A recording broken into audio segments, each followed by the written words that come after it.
Green light, let's get it. I'm the future, I'm in it. Check score, I'm winning. Green light, let's get it. I just win. I'm a fan. 10. Hello, I'm Timothy. I got the recipe. I got the flow. I got the remedy. I know they do. I know they envy me. Feet on the floor. What they gonna say now? We came along from last place, bottom to top of the fast pace. Out of this surf, I get touchdown. I take a loss, get it back 8. I'm in the gym putting numbers up. You never did. What it do? You're listening to the Urban Sports Scene, and it's time to talk Baltimore Ravens. Football season's here, man. We got football. I'm Wole, and I'm joined by founder of Double Take Sports, Miss Carita Parks. What's up, Carita? Hello. It's been a busy day for. I said we back. It's been a busy day for you. I saw you. You were out there at the stadium, like going. Where was that? What was that all about? You were looking at a new situation there. Like, what was that all about? Well, for the past 3 years, the Ravens have had different phases of renovations. So, like the first 2 years were more, I feel, about like the premium experiences. And when I say that, I mean like suite holders and press box got redone, things like that. Okay. But they're completely finished. And so today we saw the final phase of the renovations, which were more of like the general fan spaces. So there's a brand new Bud Light Talon, I think that's how they pronounce it. For fans, as well as something called Frank's Red Hot Backstage, where they're going to have like musical guests and things of that nature. There's an outside hospitality kind of area where there's exterior suites and also a rooftop deck. There's a new upper deck on the 5th floor for fans, new restrooms. So all of those things that will be available to everyone tomorrow at the preseason game. That is dope. That's a lot. They're doing it big over there, man. I gotta give props to them. I saw, and folks go check it out. Check out Carita's content on Double Take Sports on the X account. She has all that, all the video, all the like. Yeah. It looked dope. They had like all the scenes and sights of what she's talking about. And I'm not even done uploading content, people. What? Whoa. Okay. There's more to see. Okay, because I was looking through it. I was like, oh snap! All right, this is a real. This is the upgrading is definitely looking lovely.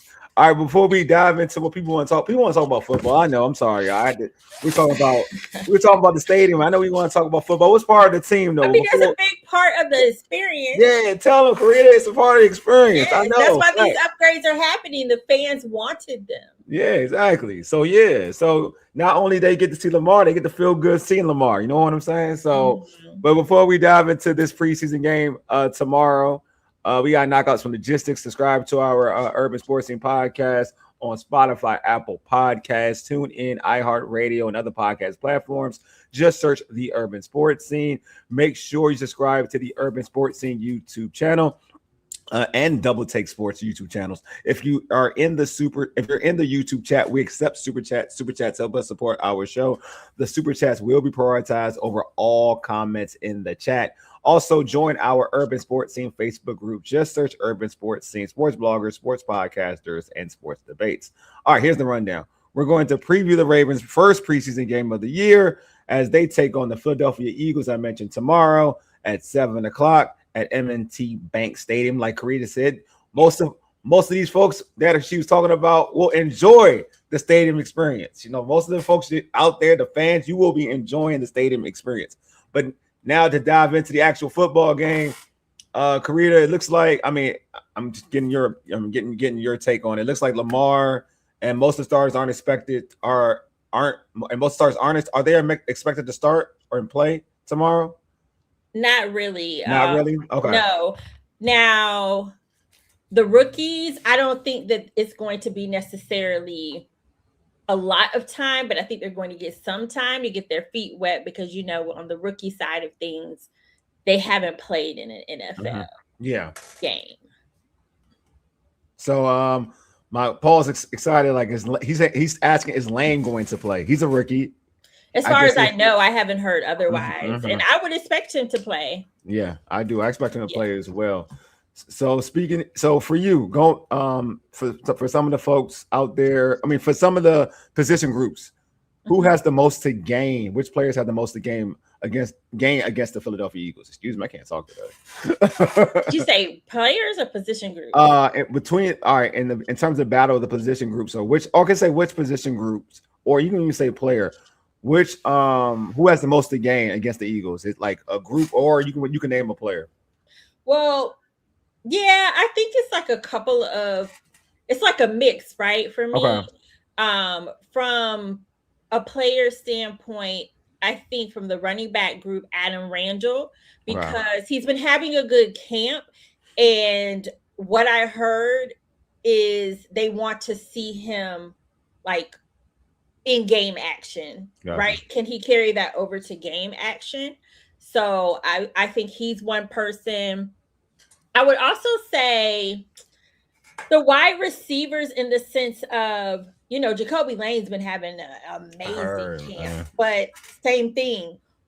I actually expect him to carry that over to games, but I think that is the next step, right? Even like with Lamar, he talked about pads, wanting to see him in pads, and then wanting to see him in games. So I think that's the next progression for him. But then I think there's some wide receivers behind him, like Elijah Surratt, Tez Walker, even LaJohntay Wester, kind of seeing how the depth plays out in that wide receiver. Because like I said, after 1 and 2, I think it's a fair game for everybody. Although it does look like Jacoby Lane is really leading that wide receiver 3 conversation. Yeah.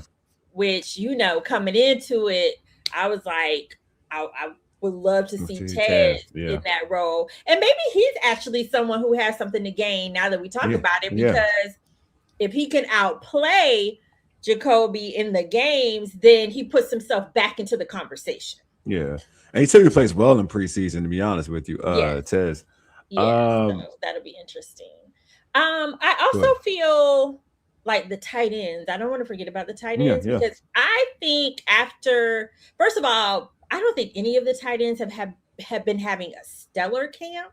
And outside of Mark Andrews, I don't know that it's really clear what they have outside of Mark Andrews, if that makes sense. Yeah, it makes a lot of sense. Yeah, so I think seeing the tight ends and how they deliver in a game is going to be pretty important. I mean, I feel like I could go on and on and on. I think there's a lot of, like the more I think about it, I'm like, there's really a lot of position groups and people that can gain something from this preseason game.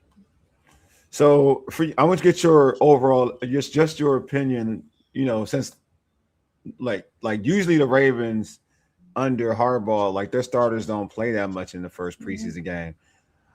And the Ravens they do have a new offensive coordinator and basically a new defensive coordinator. In your opinion, do you feel like they should play in the first preseason game like the starters, or are you like they're vets, they don't need to? But just what's your opinion on the matter? I don't feel like they're vets and they don't need to. Okay. When it comes to me in the preseason, I'm more concerned about injuries. Okay. So that is my main reason for why I feel like they shouldn't play. Not that they don't need to. It could use that like the reps, some ramp up time. Yeah. But imagine losing like Lamar Jackson or him getting injured or any of your starters. I mean, we've seen some of them getting injured in practice. That's what I know. Right? Zay had a scare. Nate Wiggins had a scare. Marlon Humphrey had a scare. Now, all of them seem like they're going to be back and be okay. But if they're already getting hurt a little in practice, why put them in a position during the preseason where they could get hurt and it could end up being serious? Yeah, I'm wondering, like, they don't want. I mean, you want to go into on the other side. Do you want to go into the season with all your starters healthy, or do you want to go into the season? No. But it goes like, because I go both ways on it off, to be honest with you, because usually I'm like, I'm preseason. But then I'm like, at times where if your team starts, like for instance, like the Bengals, what they've been doing of late, like they're playing their starters because they want to start the season fast. Like they're sick of starting the season slow. And they feel like by getting more reps in the preseason, they can start fast. But to your point, yeah, you don't want to get anybody hurt because that can happen. But then also I'm on the side of like, folks are getting hurt just by walking in practice nowadays. So like they're that's like, I'm like, point. like they're gonna get hurt. Yeah, go ahead. I mean, I don't want them getting hurt in any situation. Yeah, of course. But like practice, you have to practice. Yeah. You don't have to play in a preseason game. So fair point. I think that if someone gets hurt in practice, I mean, you got to do what you got. I mean, you have to practice. But if you put someone out there and they get some kind of injury, and that has happened to the Ravens before. I think it was J.K. Dobbins. Yeah, right. And you get someone who has some sort of bad injury. Even the rookie last year, Bilal Cohn, he had a season-ending injury in the preseason. I just don't think you want to put. I do get the point of wanting to start fast. I get that because I mean, you definitely do see the rust in like the first game or the first few games, and especially now that you have like new personnel, I absolutely get it. And for that, if it wasn't for the injury risk, I would say yes. But I think it was Jesse Minter who talked about the joint practices. He felt like that was a better situation to see his starters and for his starters to play. So that was like my next question. So he's valuing from what you heard from him. You gathered like that joint practice pretty much did the job for his starters compared to like this preseason game. Say that again? Like the joint practice pretty much gave him what he needed rather than this preseason game. And like, well, they haven't had a joint practice. I'm sorry, I'm thinking about something else. You think about the Commanders. I'm doing too much. I'm like a lot of y'all. I'm doing way too much. You think about the Commanders. I'm talking about his practice. I'm talking practice. You're right. I'm sorry, practice. No. But what he's saying is they do have a joint practice coming up this week, I think. Against the Vikings. That's what it is. Okay. Right. And then they have another. He said they had 3. I don't remember 3. They have one against. I know they got one. They got one against the Commanders. They have one against the Commanders. So those are the only 2 that I remember. He said 3? I thought he said 3. Okay. But there's only 2. I've only seen 2. So he just might have misspoke. But I know that he's using that more as a measuring stick for his starters versus preseason. Like the way that Jesse Minter has talked, it sounds like he values seeing the younger guys in the preseason game. Okay. Which I can understand because really those are the ones you're making the biggest decisions about. Like, let's just be honest. Yeah, sorry, y'all. I've been doing too much today. I ain't gonna lie to y'all. That's okay. A hardworking man over there. I appreciate you, Carita. I appreciate you. All right, so I mean, we talked about Lane, but you have you got Ioane, who he's the guard. Yeah, the guard. Who did I say his name right? I feel like I'm like Ioane, right? Did I say it right? That don't sound right, but I feel like it's. Look, I had to look online to make sure. I'm gonna call him Vega. All right, I'm going with Vega because I know it's easier to call him Vega. I'm gonna go. Yeah. Even me, I'd be like. I'm gonna go with Vega until I get it correct 110%. And Magic, I appreciate you pulling up. I'm gonna read your comment. The quarterbacks have been getting hurt. Yeah. Trying to by Lane, right? Defend Lane. But so, like, what is your excitement? We all talking about Lane, and everybody's excited about Lane, but just seeing the Vega out there, and possibly being that a key component to help keeping Lamar upright and Derrick Henry in the running game. Like, just talk about him and what you want to see from him, because I expect him to be out there because he's a rookie. Yeah, I expect him to be out there too. I mean, I want to see how, obviously, like what everyone wants to see is how he stands up against an opponent, right? But also that physicality and how he defends the run game, because that was a big part of it. So I think just seeing the physicality, if he's able to bring that to the NFL, basically, and just also just seeing whether or not he looks like he's still learning or if he looks like it's coming together pretty fast. Like, I think that'll be interesting to see. But really, it's an opportunity to figure out if he's as advertised. Man, he got a mean streak, man. And I have not seen or heard any concerns about him from camp, but that doesn't mean anything because it's always different when you're playing against another team. There you go. I think it's more, you get to be more aggressive. This is what I like about it. Yeah. He gets to be even more aggressive because he has because you don't have to worry about not hurting your teammates or because that's a big deal. Yeah, I feel like it's very important. Like when we talk about guard play, like the preseason is important because now you really get to, like, not to be funny, but you get to bully folks. You really get to bully folks, and I think when you're blocking your own, there's but so much. You're going but so hard, to be honest with you, because to your point, you're not trying to hurt anybody, and typically he's probably going against the ones, and he's not trying to hurt a key player from on the ones. So, like, to your point. Like, this is going to be exciting to see what he brings to the table. And I'll go back to Jacoby. I think, and you mentioned Surratt. I'm interested to see what Surratt does. I think I know what Ted's is about. He's been making plays. Don't get me wrong. And that's the thing that I do want to make clear. All of the wide receivers have been making plays. But the thing is, Jacoby's he's like making those plays that are great for highlight reels. You know what I mean? Yeah, splash plays. He's making the splash plays. And they're going social, they're going viral. He's making those type of plays. So I think that those are going to stand out. But when you're looking at somebody like when it's like Surratt or Walker or whatnot, even the other receivers, starters like Bateman or Zay, all you're hearing is Lane. Like, really, that's what you're hearing, and it's exciting. If you're a Ravens fan, you should be excited to hear a young guy kind of taking control of the situation. So I think the Ravens have an exciting situation. To your point, it's a good problem to have. Like, you got Lane, but you already have Zay, you already have Bateman. Ted's, to me, it was getting better. And you're talking about this young dude. It shows, and then we're having again, you mentioned, it ain't like Surratt's playing bad, but we ain't talking about him because of how high, because the plays Lane is making. But it just shows the depth that the Ravens have at the wide receiver position. Lamar's going to have a lot of toys to play with.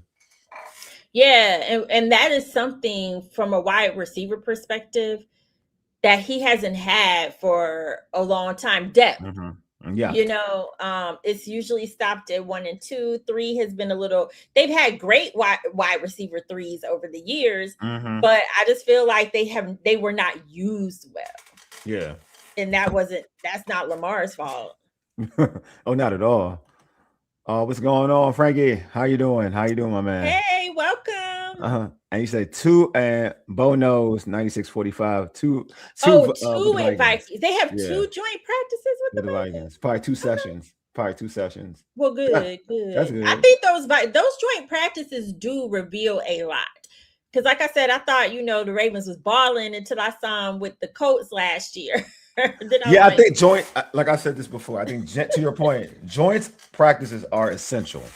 Maybe that's why maybe as valuable as, to your point, like a preseason, maybe more valuable to a preseason game, depending on how it's conducted. Because like they do go hard and they go at each other, and you really getting good work or good, like you like to call it, good bump. Yeah, they get to let it out. Yeah, exactly. And you go on one-on-one because you get comfortable around your own teammates, regardless it's alpha versus alpha, right? You're still going to be comfortable when you're going against somebody else that's not on your team. There's less compassion, if that makes any sense. There's less compassion, so you get the gist of what the makeup of your team is. Right. So I do agree with that. I think joint practice are essential. I think preseason games are important too, just for the overall culture of your team. So especially like you said, Carita, for the young players. I think it's very important for the young players, obviously, because it's important for depth, to show depth more than anything. So yeah, I'm so ready for all the football, to be honest with you. All right, so for you, which roster battles could could change based on Saturday's performance? Well, I think some of those positions that I mentioned for sure. The center position, I don't know if I feel like it'll change per se, but maybe they'll have a little bit more clarity. It still looks like Danny Pinter he's been taking most of the first team reps. But I feel like that's obviously a position they have to come out of the preseason with a decision on. So definitely think that one's one to watch, and that could change for all I know, right? At this point, the way it seems to be going.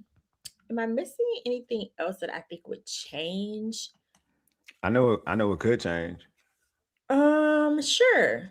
If Tyler Luke misses like the first three, like kicks. But I don't think he will, honestly. I don't think he will. These are the moments where he seems to do fine. Yeah, I'm joking. These are the moments where they seem to do fine, where he seems to do fine. So he's probably, believe it or not, okay.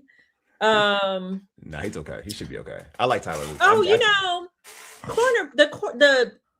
cornerback position outside of the starters, like TJ Tampa's been having a pretty good camp, but you got TJ Tampa, you still have Keon Martin.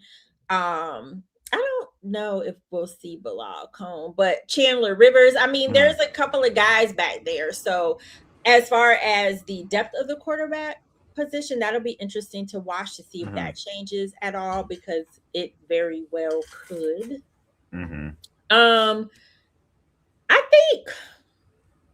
I think outside linebacker is fine for the most part, but it'll be nice to see Zion Young.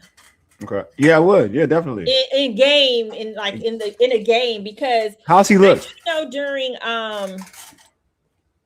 I know during the stadium practice in particular, he was coming around the corner, but he can't touch quarterback, right? So we'll see, like going against another team, if he still has that quickness and if he gets to the quarterback, because that's what like the expectation is.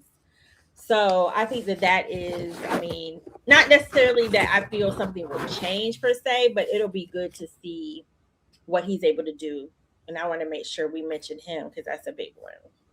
And that's now she's mentioning edge rushers. Do you think Mike Green plays in this game, or you think he's the type of player that can kind of rest it out? That's a good question. That's a good question. I feel like it's possible. I do feel like it's possible with Mike Green. I don't think it hurts for him to get a little more reps. Like we're definitely not going to see Trey Hendricks. I know we're not exactly in a preseason game, but I feel like it's possible to see Mike Green.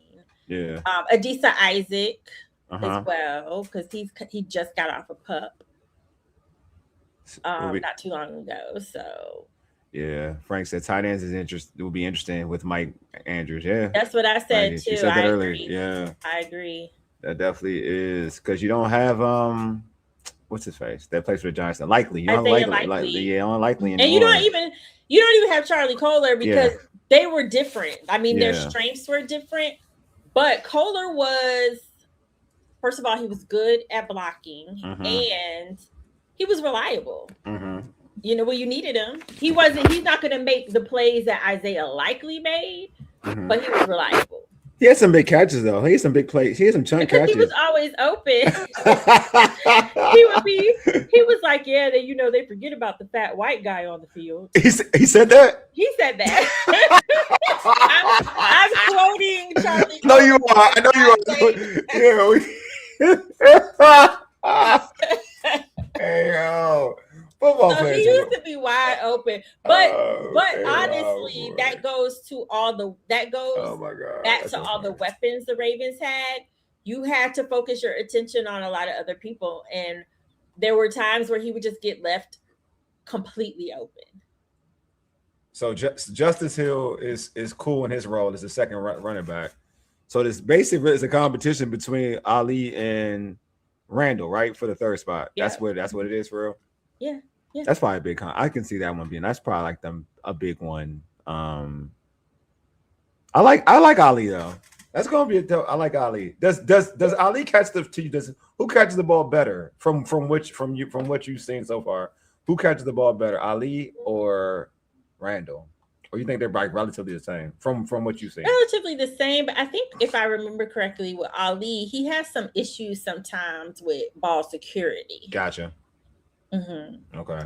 But you got Anna Randall was a former wide receiver, so you better know how to catch the ball. Yeah, that's what I mean. Like, I feel like I'm trying to see because I like Ali between the tackles. Every time I see him play, he has like a nice little he has nice runs. So and that's why I think it'll be interesting to see Adam Randall because I don't know. Like to your point, we've seen Ali a couple years now. Mm-hmm. I don't know completely yet what Adam Randall brings to the table. But like I said, he's had an impressive camp and the coaches like him. I mean, Eddie Faulkner, he's the running back coach. He spoke last week and he specifically said that, he's excited to see him in a game. Mm-hmm. So, yeah. So for you overall, which player excites you the most to see that that's going to play, that you have a good feeling they're going to play, excites you the most? You can have like popular opinion. I want your own Carita opinion. Which player are you most excited to see the most to see for the Baltimore Ravens on Saturday? I am interested in seeing Jacoby Lane against the other. I mean, honestly, because one thing I will say is, so you see the highlights, right? Yeah. But being out there and seeing him in person. Yeah, he is really impressive because I mean, obviously, a highlight can make someone look impressive. Of course. But like when you see him in person, and it's like, yeah, this dude is impressive. But I am curious to see will he be able to do the same thing against other teams because his name has been out there a lot. So I feel like in the game planning that other teams are doing, he's probably coming up. At this point, even though it's just the preseason is very vanilla, but no, you're right. It's like when somebody meets somebody for the first time, like they look at somebody's like profile picture and they meet him for the first time. They want to know if it measures up. Like, do they measure up? Does that like? That's what it is. Exciting.